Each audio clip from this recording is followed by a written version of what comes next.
Welcome, everyone. This is Pat Niels, and you're listening to LOTRO Players News, where we take a look at latest in LOTRO and hear LOTRO players. And this week, I'm joined by Cinders. Hello!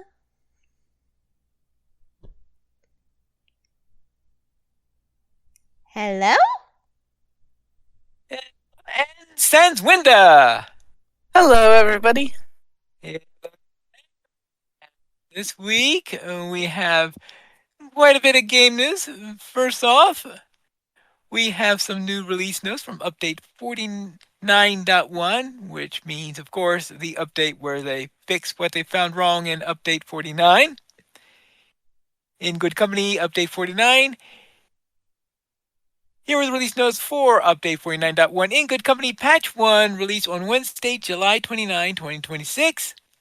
Deleting the charge deeds for Pagru Kinrit, the Garden of Corpses, will be available for an additional 2 weeks, now ending on 8/24/2026 at 3 a.m. Eastern. And the reason for this extension is because the tier 3 part of the instance was shut down for a time. So this is so that the top groups will be able to have plenty of time to finish up their leading the charge deed. Farmers Fair returns on August 13th, 2026, so that will be a bit less than 2 weeks from now, with a new Highland Pasture cosmetic rewards. I guess we will find what those are when the fair arrives. We have corrected the run animations for female NPCs. This should resolve issues with NPCs moving extra slowly and potentially breaking instance dramas. So presumably this doesn't apply to Sarah Oakart. I am pretty sure it does not apply to Sarah Oakart. And everybody says rats. Yes, I know.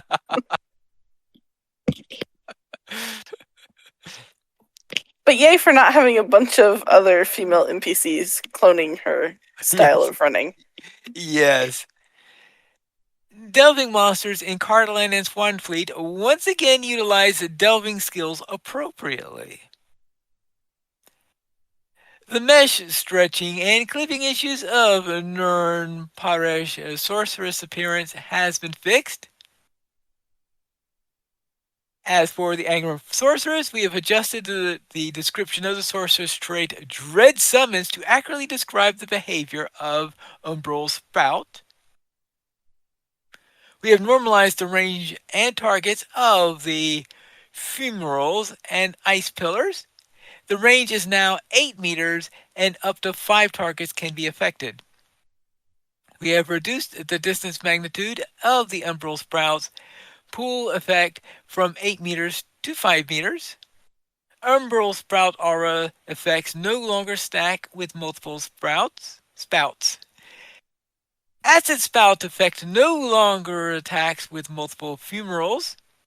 Banish the Light no longer stacks when applied to multiple sorceresses. Withered Arms now has a 10-second duration, and they address the tooltip issue with durability of Angmar. For the rest of the Moors, we have re-established the first sapling quest in the Entmoors, and we have resolved the issue with the artifacts in the Entmoors and have re-enabled artifact capture. As for the Delving of Roar, we have disabled March in the Delve of Roar. So, yeah. Relic capture now appropriately applies to buffs in the Delving of Roar, and address an issue with broadcast expressing capture at the wrong location for relics. Also fixed the rendering issue that caused blurry terrain when using DirectX 9 with the landscape lighting qualities options set to low. And PvMP Essence of the Serpent will no longer cause player UI lag when equipped. And that's it for the Update 49.1 release notes. But that is not the only news for this week, because we finally have some news about the upcoming expansion. I know, finally, right? Hooray! I don't know how much you have heard about this already. Have you heard much about this yet? Not a ton, I All have, right but then. I heard something about werewolves. and I only heard what you shared finally. Okay. Then the name of the upcoming expansion is The Wolves of Mordor. So yeah, that's right. We are going back to Mordor. You thought we're done with Mordor, right? No, we still haven't been to what is it, Nern? You're right. We haven't been to Nirn. Apparently, there are some other parts of Mordor that we also haven't visited yet. Because to the northeast of Nirn, in an area that I just never thought of as being part of Mordor before, but yeah, it's technically part of Mordor. And at first, when I was looking at the map, I was saying, well, Northeast Mordor, they must have been talking about a place called Lithled. But no, apparently the expansion is not covering Lithled. It's covering the edge of Lithlad. Because you say the lands bordering Lithlad. So the mountains that are next to Lithlad as well as the valleys that are in between it in there. So there will be three areas in there. One called Non Ogol, which are giving you a the feeling that this is supposed to be some sort of primeval area, sort of where Tolkien where Sauron got the fell beasts into it. So therefore, it has some throw of throwback type of life forms there. So I'm not exactly sure what they're expecting, but I suspect that whatever is the ancestral form of the fell beast is going to be living there because we know that Sauron bred the fell beast to act as the riders for the Nazgul. But of course, Tolkien said that Sauron, bred them in order to do this. So therefore, there was some sort of starting creature in there, that some sort of throwback creature in there. Some people say maybe some form of pterosaur or something like that, and perhaps we're going to run into them or something like that. So it's going to be an area that is not quite the way in which most of our other lands have been so far. Then another place is going to be called Part Ravus, and finally Helithris, which is supposed to be the starting area where we're going to be doing the exact details on it. But I'm getting the impression that's the area closest to the mountains is what these areas are before you get into Lithlad proper. At first, I was thinking it's going to be Lithlad and that we were going to be bordering on the Sea of Nirn because Lithlad is the area that's to the northeast of the Sea of Nirn. But I'm getting the expression that we're on the wrong side of Lithlad for that. We'll of course get more details as we get closer to the update. Also, they'll be starting a new storyline. Of course, you expect there to be a new epic storyline, seeing how we've finished the Song of Waves and Wind. And this is going to be called Verses of Victory.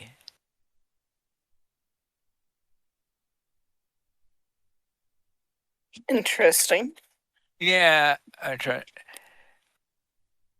Yes, that is a rather interesting title for an epic story in there. Verses of Victory.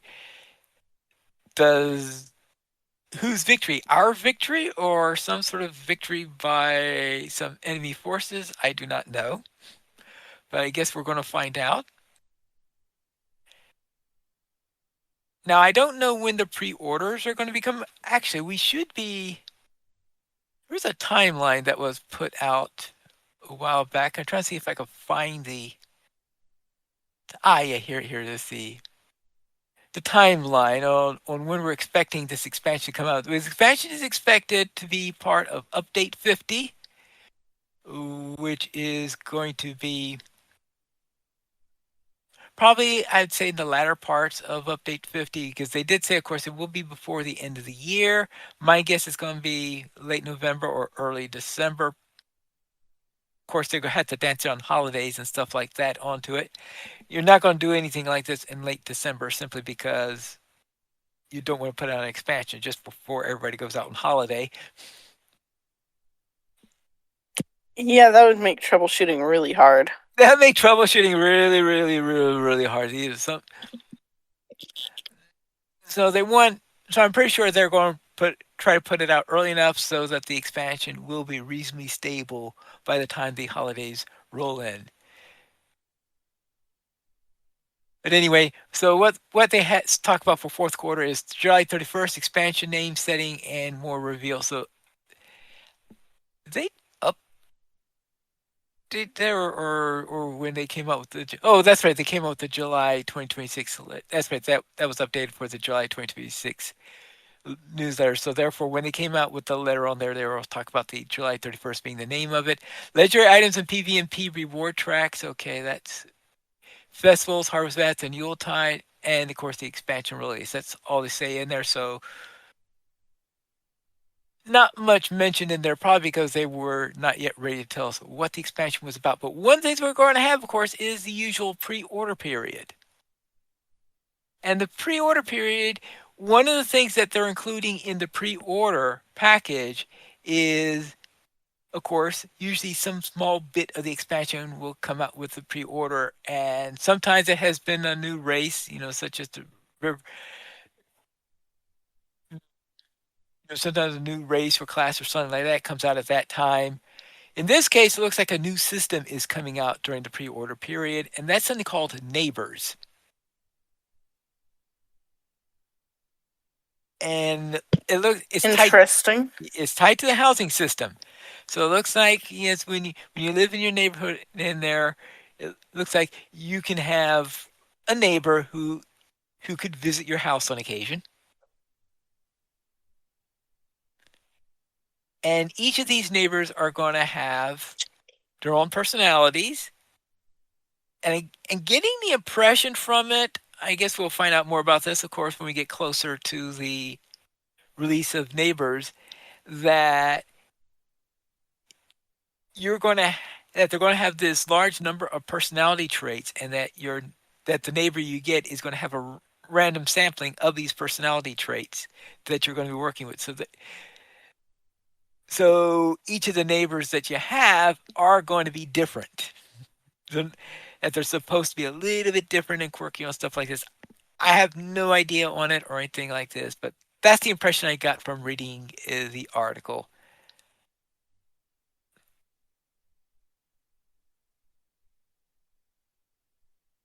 So we'll have to see how that works. You know how all these experiments with the new system, sometimes they work, and sometimes you're saying, where did they come up with that idea? We'll have to see what. Now the level cap is going to remain at level 160. Nice.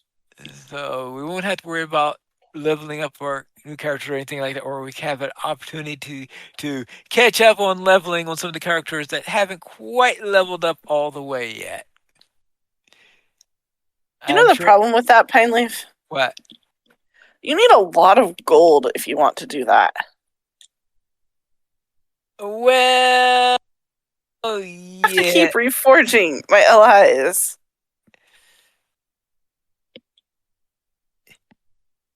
And I want to spend the money on other things like crafting. Oh, well. Oh, well. Anyway, right now we need new gemstones. That's what we need. Jade gemstones just aren't selling for enough anymore. We need like ruby gemstones. Ruby gemstones. That sell for 5 or 6 times as much. Okay. I suppose so. Some sort of new type of gemstones. Would ruby be good enough, or do we need something a little bit better than jade gemstones? I'm trying to think. Don't we already have ruby gemstones as part of the crafting stuff? So they're yeah. We have ruby. That's okay. We need ones that just drop that we can sell. Pearls. Not that we craft. Pearls. Extra large. I could just imagine going oyster hunting and trying to get pearls. I mean, it could be a fishing reward. Oh, a fishing reward. That'd be a good one. Every once in a while, you'll have And it's only You in the catch a tables when you're fishing in saltwater, like around Umbar. Like, if you can But, make an uh, argument that it's saltwater, then you could fish for oysters and pearls. and the level that you're fishing at determines the size. Like, if you're fishing in a level 100 area, you get like a small oyster that when you sell it is enough to upgrade your LI at a level 100. But Umbar would be like you get an oyster that's or a pearl that's big, and then you can upgrade your allies to 160. Yeah, because yeah, King's Gondor is where it's at the sea, right? Where you really run into the sea. yeah, and King's right, and Well, parts I of guess it's King's. Gondor, not King's Gondor. It's Yeah, Gondor. yeah, yeah. Gone right because you also run, So of you course, could run because into it in like level 60 ish or whatever Gondor is. 80? Gondor 60? is 100. about 100. 100. Okay. Then, yeah, basically like 95, 100 100. on, you could start to get it. They probably won't do it, but I want more ways to get more money since I have to keep spending tons of gold on my allies now. Yes, I mean, I don't.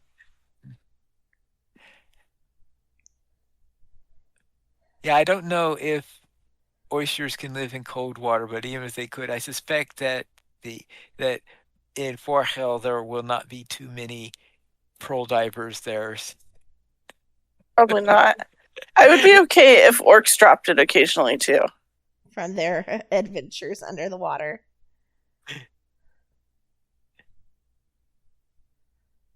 Anyway, just brainstorming ways to make more money here. Okay. That's all. Anyway, some ways of making money in there.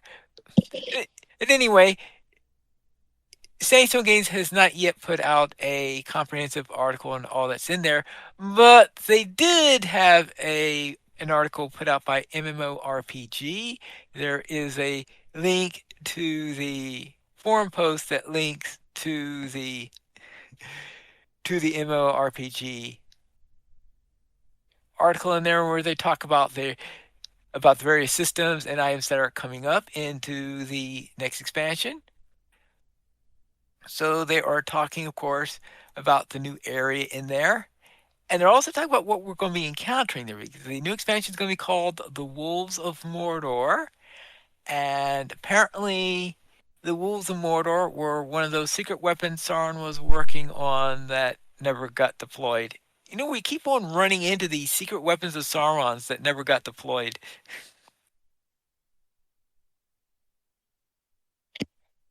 Yeah, they're not It's so to keep secret them a anymore. secret. But in any case, the place where we're going to is where all these wolves. So apparently Sauron was still actively working on his wolf experiments prior to the War of the Ring in there, and that there are going to be three types of these huge wolves. They're going to be running into Garhoth, the Kur's High, which are a we could think of it as orcs that have some wolfish features to them. And then you have the uh, Drawgrim, which are very, very large bipedal wolves.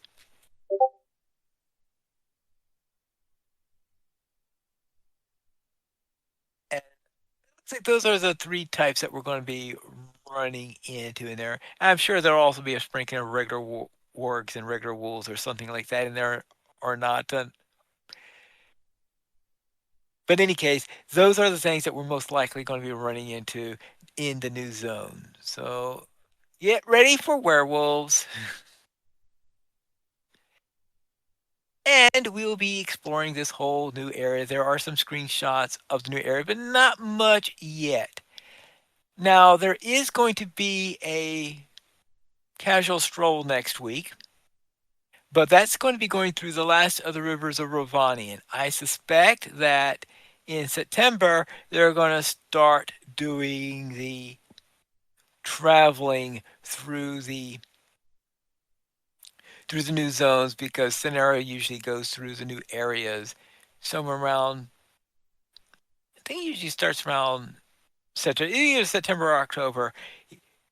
Scenario starts going through those, so I would expect us to be going through the window. It depends on when the pre-orders come out, because usually he starts that around the same time that pre-orders come out, because that's also around the same time that Bulwark opens up. All that usually comes out all around the same time. So anyway, they talk about neighbors, and they also talk about something called some alternate progressions, a new system that they're putting out. See if I got this name. Looks like it's called Survival Instincts, is what a lot of people seem to be calling it in there. The MMO article talks about alternate progression. The other major feature in Lord of the Rings with Wolves of Mordor expansion is the end-game progression path. While the neighbor system was built to give all players of all levels something to do, the new alternate progression system is meant for endgame players exploring the new regions of Mordor. And the idea is that we are going to. Apparently, this is the new system that is going to hopefully replace. Remember all those experiments they did in the original Mordor expansion with the with darkness and with the light of Arendelle and all that stuff, which probably was one of the most reviled systems in the history of LOTRO.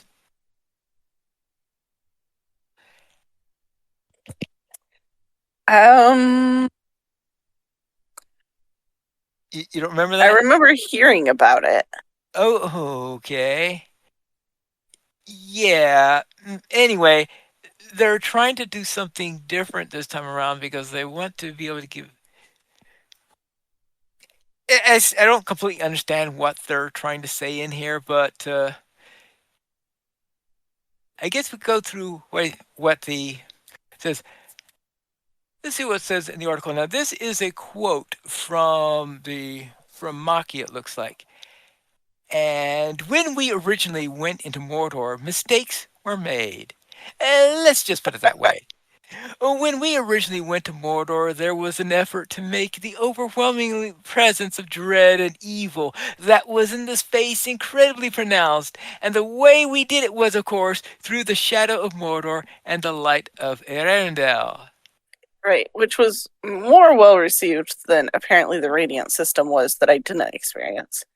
Okay, yeah. But what they say this, that was not. I mean, I still have pieces of armor with Light of Arendelle on them just because I wasn't sure if I was going to need them again to go do that content.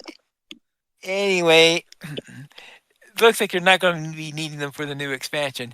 That was not necessarily well received by players. It was kind of a throwback to the old Radiant system that was definitely not liked by the players. And I remember falling on my sword for that a long, long time ago. So we wanted to not do that initially. We had thought about potentially revamping the set system and trying to come out with something that would be tolerable, but we realized no matter what we did, the stain of the past would never really be erased. In other words, they said, "Oh yeah, the Shadow Mortar system was, let us just say, not exactly well received, and maybe not as badly received as the Radiant system, but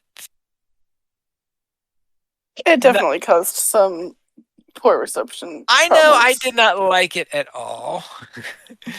I thought it was an interesting way to help us feel the darkness if we weren't wearing it, and the purple shadow things were really cool looking. That would like spool out from you. Yeah, I think that what they're thinking of doing here sounds like some It sounds like a new boss you LI could, grind. no, not exactly that, but it's some new Not for heroic buff LIs, you get. but it looks like the same sort of It's more grind like system. trait. It looks like it's more of a trait system than an LI type system. and that you earn these traits along. And what's good, the advantage of them though, is that you earn the traits for all your characters on the server. So whoever is earning them at the higher level. Now, that means that if you have another character come in afterwards, they're already going to have that trait earned. Which is nice. And while they're not, well, for the expansion, they're not going to have them outside of the new area. They are thinking of potential things for the future that they might also come through this system, and that other zones might have their own buffs where the Trailblazer has to go through some ordeal, but once you do that, all the successors have a much easier time. One that is mentioned in the article is, how about a 300% swimming buff when you are in Lake Evendon? I think some people really love that one. That would be cool, but I would want it to expand to like all major bodies of water at that point. Well, I don't think they're going to go that quick.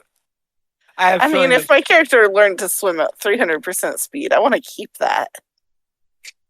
I know they'd only want it applicable in one area, but... And the other one that was mentioned potentially by the article is that after your first character has gone through unlocking Eastern Angmar, the rest of your characters will have learned from your heroics how to get through that barrier without dying. That would be really nice, especially for Arya characters. Especially for your Arya alts, right? Yes. Oh, I'm level 160. Let's go and see what's in Angmar. Red circle. You'll learn where the red circles are very, very quickly. Yes. So we'll have to see.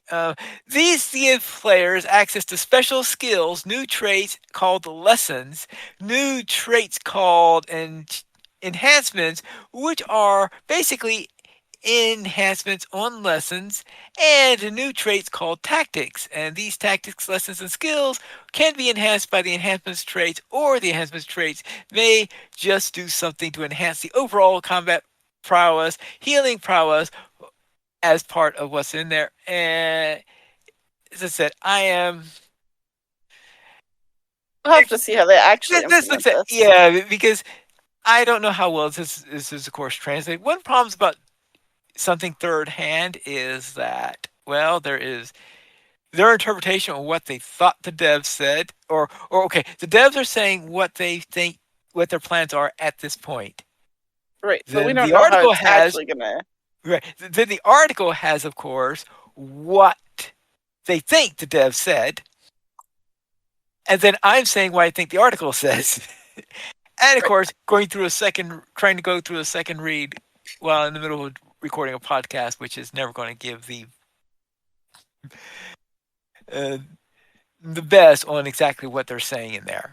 But in any case, what we've got here is that we're going to have 3 new areas. It's going to start the Verses of Victory storyline, which I will presume is probably going to last 2 or 3 years, because that seems to be the trend lately, is like about 3 years worth or something like that for these storylines. And I'm wondering, okay, we're going to be here, then maybe after that we maybe go to Lithlad, then after that maybe Nirn. If it's going to be all in Mordor, or is it something that's going to lead us eventually into Rune because those mountains that we have divide Mordor, Eastern Mordor, from Rune. So we just have a mountain climb in order to get to the other side, from where we're at, if it's placed where I think it is. When the boars come out in just a month or two, we'll be able to have a better understanding of where everything is. Once we understand where everything is, we could then maybe start our speculation as to where we're going to go after that.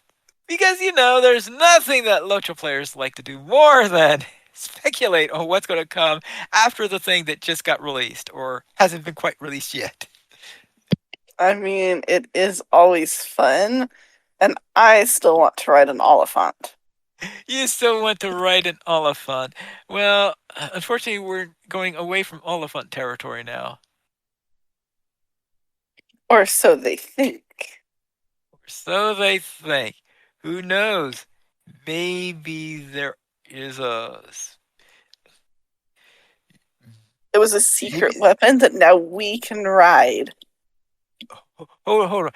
The miniature Oliphaunt that fits in your pocket and can pull out like horse pants. I don't know. A pocket elephant. All right. And actually, considering where we're going, I think something akin to an elephant, to a more normal sized elephant might actually work. Of course, in that good. area, if that area is as primeval as they're making it, as the article from MMORPG made it sound, I'm thinking, well, are we going to run to a sauropod in there or something? Okay, I'd read that too.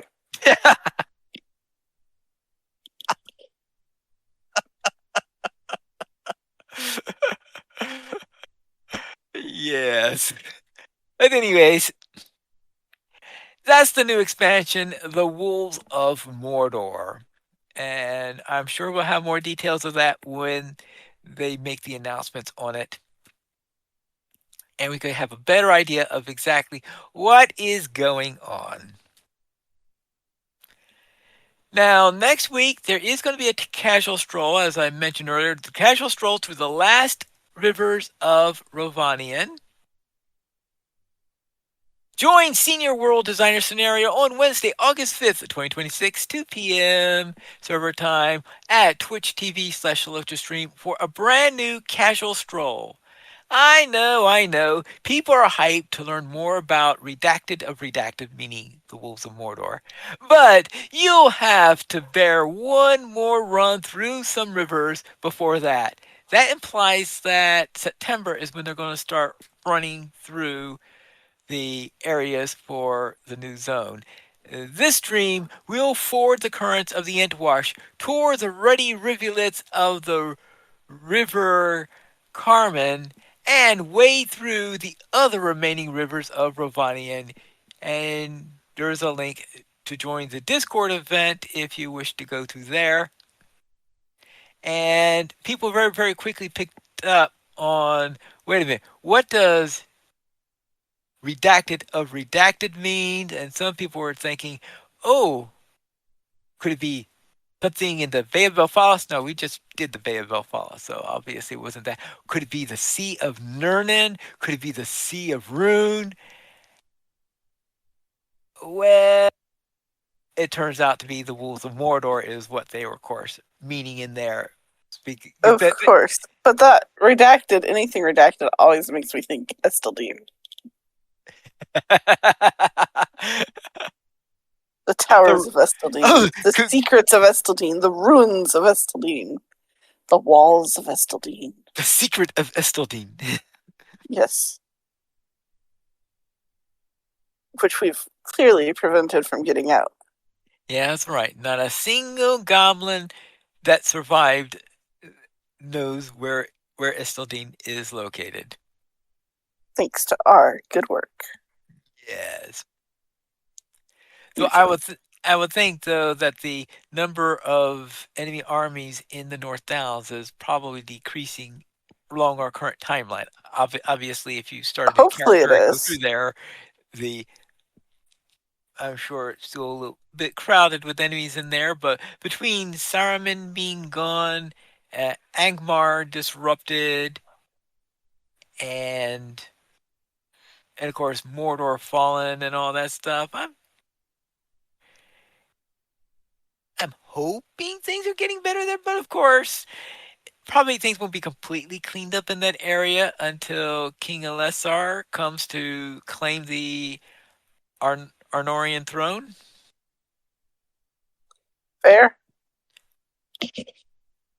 But that's going to be a little while before that happens. Because it looks like we're going to have all this stuff in the east to take care of first. Now, could you just imagine in how little time all of this is happening? Because we've been having Gandalf in the air. Because as long as Gandalf is around in the questing that we're doing, that means Gandalf, Frodo, and Sam and company have not yet left on their journey home. So, which And means Gandalf hasn't gone to talk with Bombadil. Bombadil. Yes, right. So this is then all before.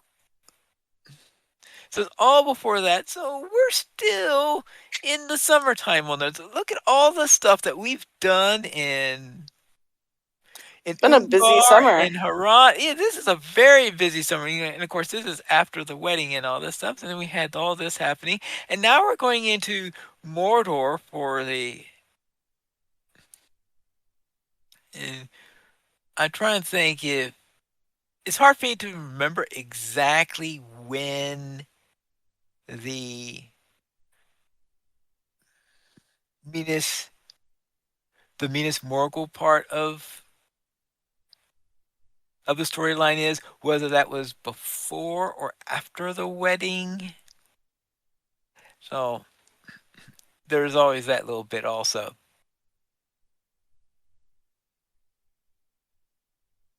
But anyways, it's, as you said, been a very, very busy summer that we're having in there.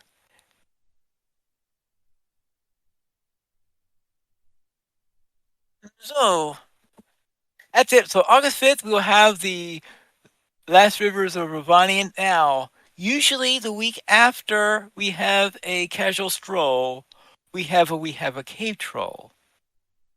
And pretty much guaranteed the expansion will have to be the number one topic for that one. So I mean in 2 weeks we'll probably have some better details about what's going on, because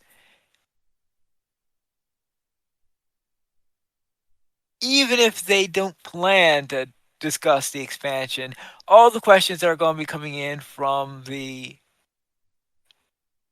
audience are all going to be about the expansion. We know that it has to be. So I'm pretty sure that they are going to be prepared for a Q&A session relating to the expansion, and maybe some timeline estimate. I don't know, but usually they don't say. Usually we know when the pre-orders open up, when they open up the pre-orders. They usually don't give us any advance warning on all that stuff. We could just pretty much say, okay, we have this update right around this point right here. And that seems to be like a good point for doing updates. And that's probably when the pre-order will come through. But right now, we want to know what is currently available. And of course, we have some store sales for those. So, Cinders, what's on sale this week? On sale this week, we have the following. Make your piece of Middle Earth shine and get 25% off select housing decorations and housing sets, select cloaks through August 6th, and there is a free sea blue dye with the coupon code, oh no, it's back, without spaces, now through August 6th as well. Now, the question is, what's back? I believe sea blue dye.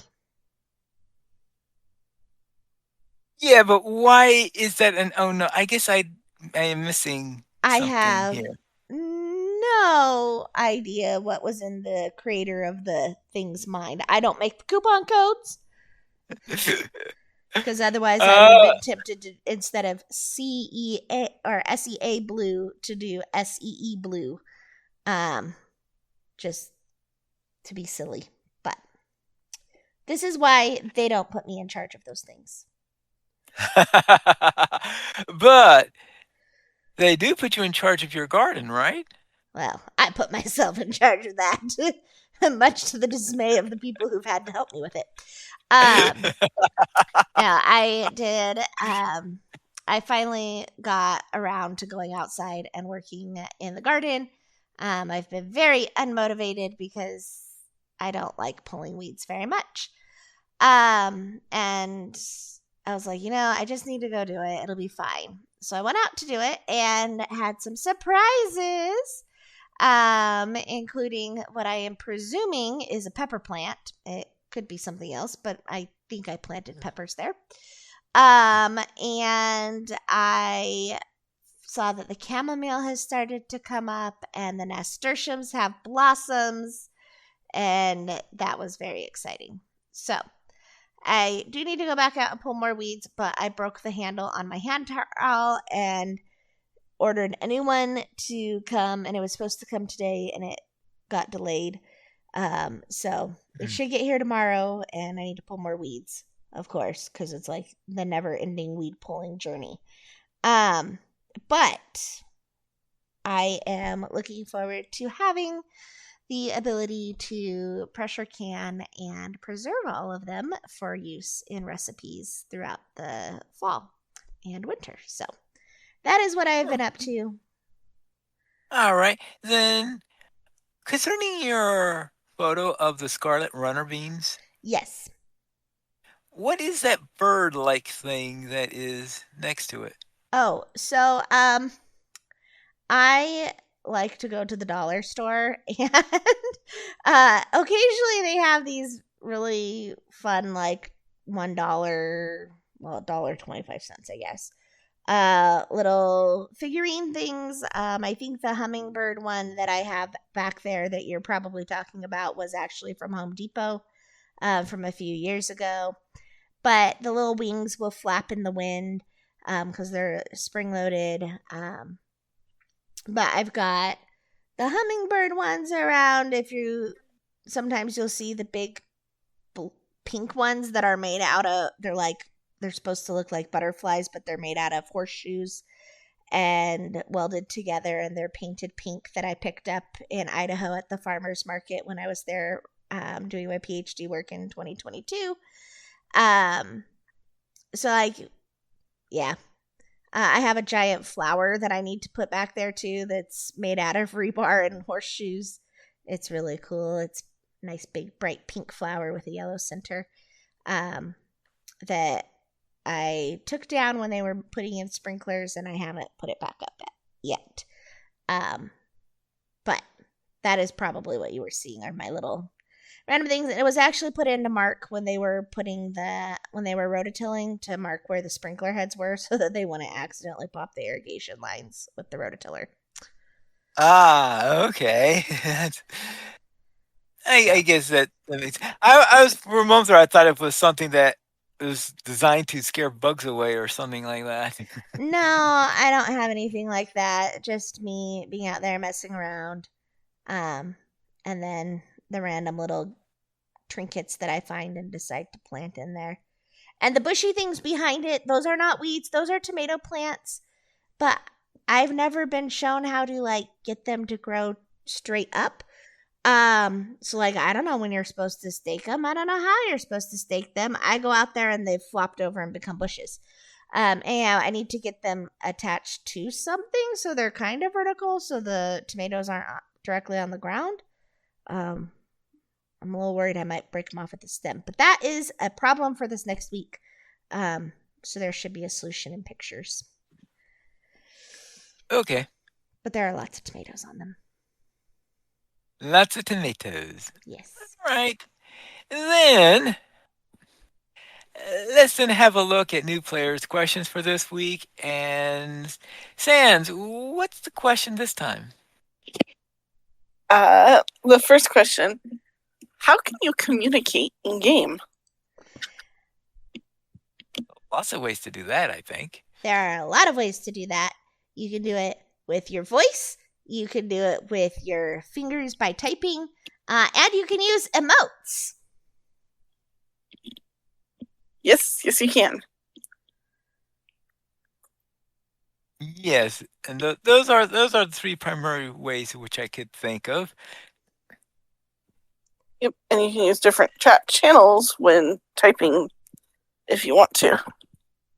Because you can say things, you can talk to just people in your fellowship, just people in your kinship, people in world chat if you really want to. If you really dare open up that channel, yes. I mean, PvP is like the best place to do that, though. Um, you do a pretty good job trading barbs back and forth, even if you can't find each other on the landscape. I mean, granted, in theory, you're only trading with people who are on your team, but uh, there are often spies. There have been? Ooh. There have been spies. Okay. Do you use in-game voice chat? I think If so, when should you be able to hear someone else who's using in-game voice chat? Do you have to be in a fellowship to hear people or be heard? If you aren't hearing anyone, you should be hearing. What settings should you check? I think we've only used in-game voice like once, and that was on the Enmores with you. I've used it like twice, and it's both times been on the Atmos.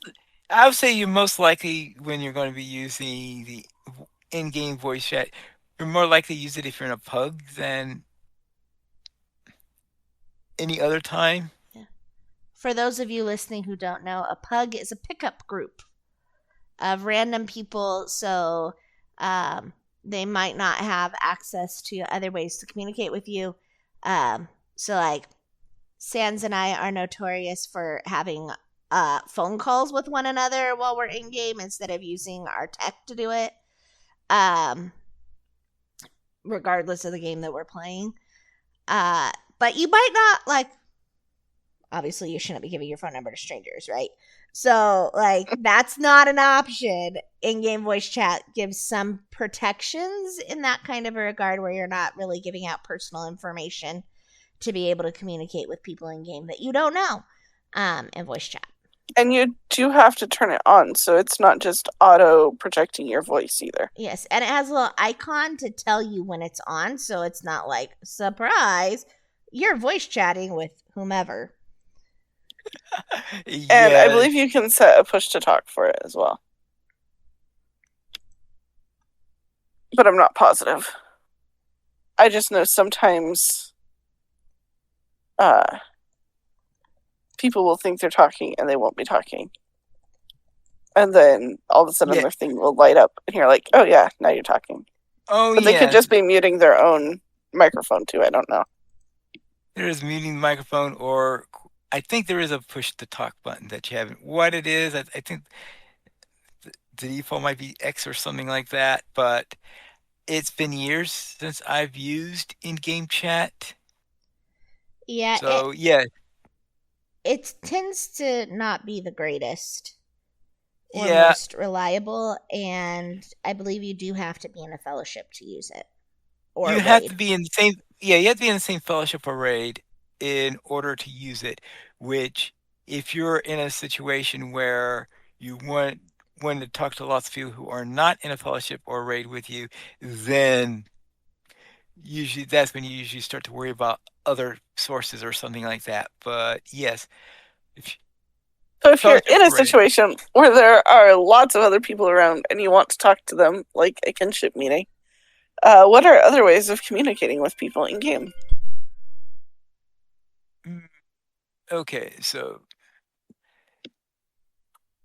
And I would say you could chat, you could emote at them, or you could start a fellowship or raid if you want to use the in-game voice chat. Right. Or you could use third-party software. Yeah, you can also send direct messages in-game. I've done that a few times to random strangers to be like, hey, nice outfit. And they've done the same thing to tell me that M's cute. Yes, tells can be really nice. Yes. So, so there are tells, of course, something like this. Sometimes Sometimes they get annoying, sometimes they're nice to get, so it depends on the scenario, as usual. Yes. Now, there are third party tools that can be used, but we're saving those for next time because there's a whole another set of questions for those.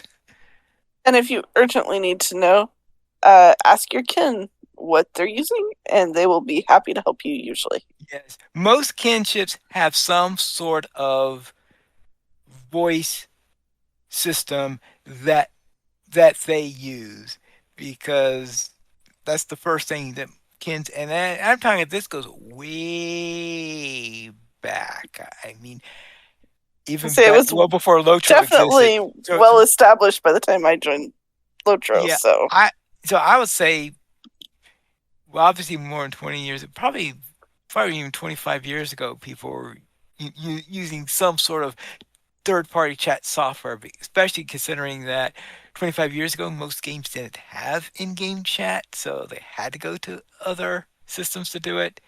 And a lot of people are not always satisfied with the in-game chat system.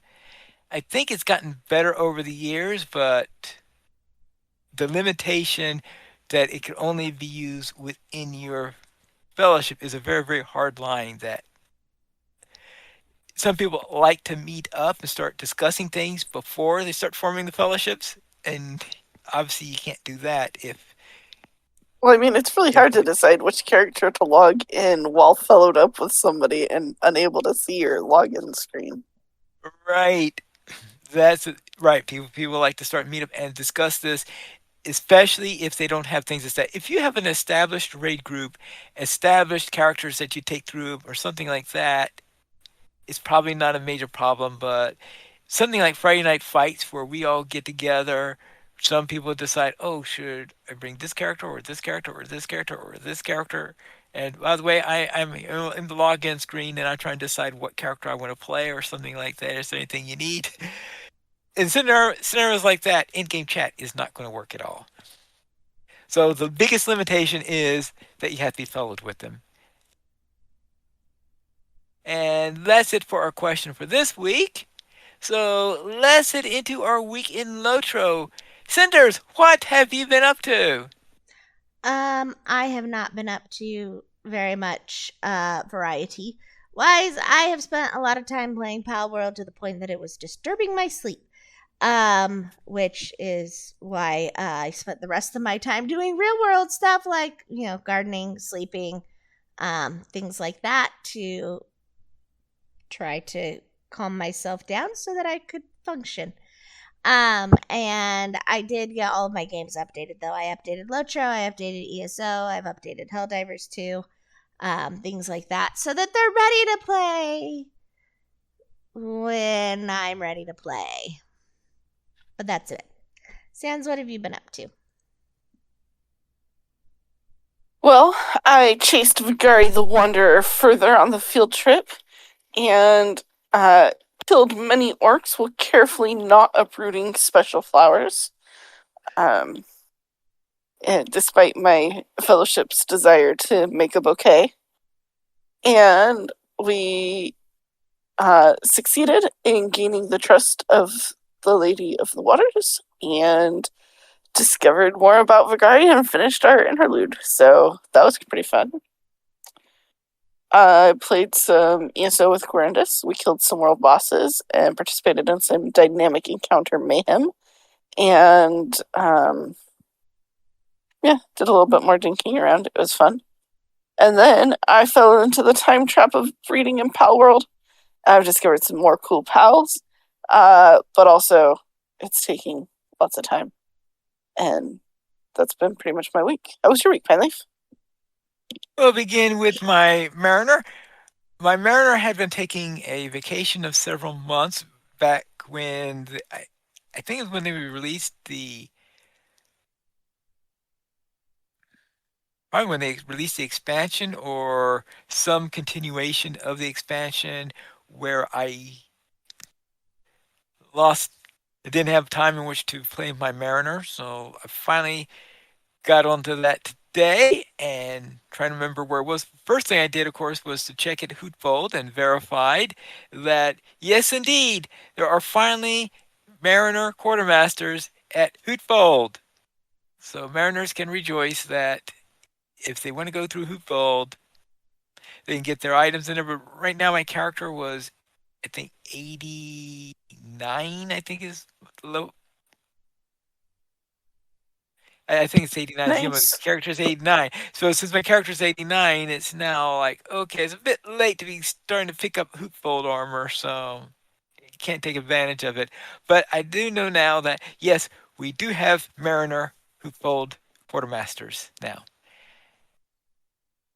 After that, then I went in, did the final item that we needed to do for the Entwade, then headed up to the under Harrow to speak with Ellen Fremidon. So starting to get back into there and to see if I get back into swing for that character. For the field trip, we continue along with our latest characters where we're running the Black Book of Mordor, and they're actually we're latter parts of it. As Sanswinda said, we're chasing Vagari the Wanderer all throughout the Gladden Fields in there. And for the Hardened Traveler group, we just ran skirmishes in an attempt to reach level 82 because there's an instance in there that I really don't like doing before level 80 when I'm lower than 82 in there, because if I'm not 82, I tend to get killed in it, especially if I'm playing a melee character. Since I'm playing a champion, that's very definitely in the category of melee character. I did reach 82. I think I might have reached 82 just before, I think just at the start of this week in there. So I'm level 82 now. And I did some extra missions. I did some Hootbold quests also, since I actually got all the way up to 84. And so I unlocked Hootbold, and I did run that quest that gave me some trouble in there. So I won't have any trouble in being behind for that particular group in there. I thought, well, I had no idea if we were actually going to do anything for Hootbold in the group. I decided to run some Hootbold dailies until the group was all ready to do something. That way I could at least maybe work on some of my rep in the area, because you know how Rohan rep is. There are 4 different factions that you need to get kindred with if you're going to actually benefit from any of that armor that they sell. And that is it for my week in LOTRO. We currently have 12 supporters on Patreon. If you'd like to join this illustrious array of players and help support LOTRO players, you go to the Donations page to support the Players Alliance on Patreon. Your money will be used for our podcast hosting, website hosting, and to pay for our live shows. And we'd like to give a special thank you to our newest patron, Tobald on Glamdring. If you have any feedback, you can send a message to podcast@lotroplayers.com. The Players Alliance has 2 shows on Saturdays at 8:30 p.m. No, 6:30 p.m. U.S. Standard Time. Oh boy, I keep on forgetting that one. You know, despite the fact that we're recording that show right now, that's before 8:30. Yes, Saturdays at 6:30 p.m. Eastern Time. We have Loach Players News, and we record DDO Players News when Drac is available. You guys join for our shows at loachplayers.com/live. And that's all for tonight. Then this is Pipe Needles reminding you to skirmish responsibly.